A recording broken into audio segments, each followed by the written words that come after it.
Perkenalkan, nama saya Sofanisiana dari kelas 11-2 dari SMA Trinitas. Pada waktu kali ini saya akan memberikan refleksi lah selama saya praktikum kimia pertama saya. Jadi apa sih yang dirasakan oleh saya? Untuk saya sendiri sebagai pertama kali bisa masuk ke lab kimia, itu adalah hal yang cukup menarik.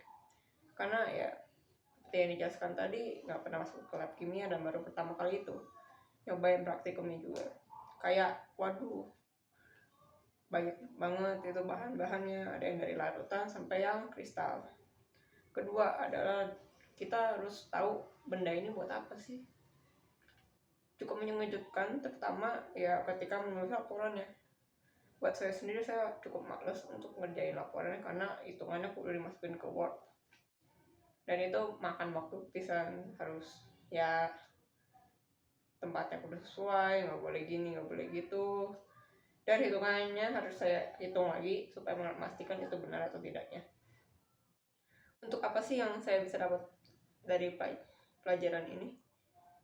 Pertama, tahu ada beberapa barang di lab kimia, kayak misalnya glass picker, terus ada pengaduk dan mortar dan yang buat menggiling si kristalnya supaya lebih halus dan lebih mudah untuk dilarutkan.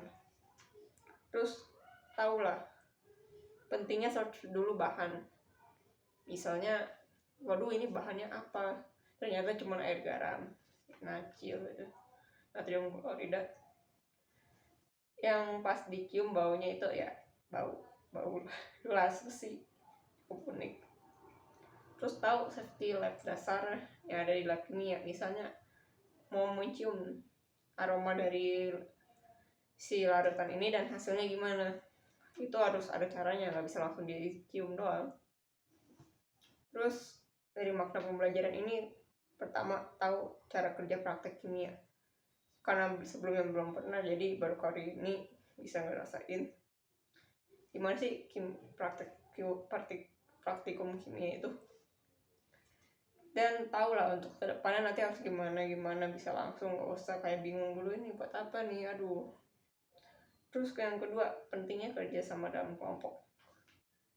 Kalau kelompoknya nggak benar-benar, misalnya satu orang ini, satu orang gitu, nanti hasilnya bakal susah, terutama di pengambilan bahan-bahannya. Karena apa?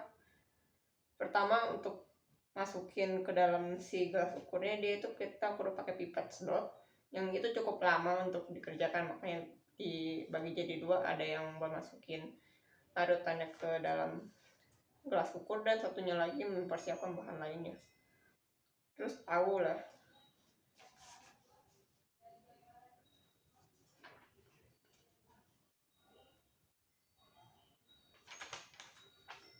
dan yang terakhir adalah tahu laporan itu gimana. Misalnya pas lagi di lab kimia, nggak usah hitung dulu nggak usah ngitung dulu, yang penting tahu ini nulis apa, bahannya apa, direaksikan jadi apa, berapa banyak, hasilnya jadi gimana. Udah teliti lah, analisis, lihat reaksi.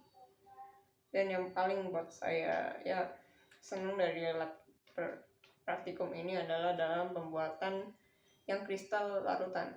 Dia punya warna yang cukup bagus, sehingga warnanya dari yang warnanya itu kuning, si larutannya dicampurkan ke asam menjadi indikator asam.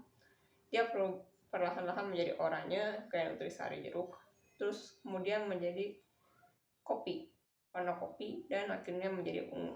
Awalnya ungu muda, agak anggur gitu, sampai jadi ungu gelap. Sekian dari saya, itu refleksi saya untuk materi stokiometri ini. Sekian, maaf jika ada kata-kata yang mengganggu. Terima kasih.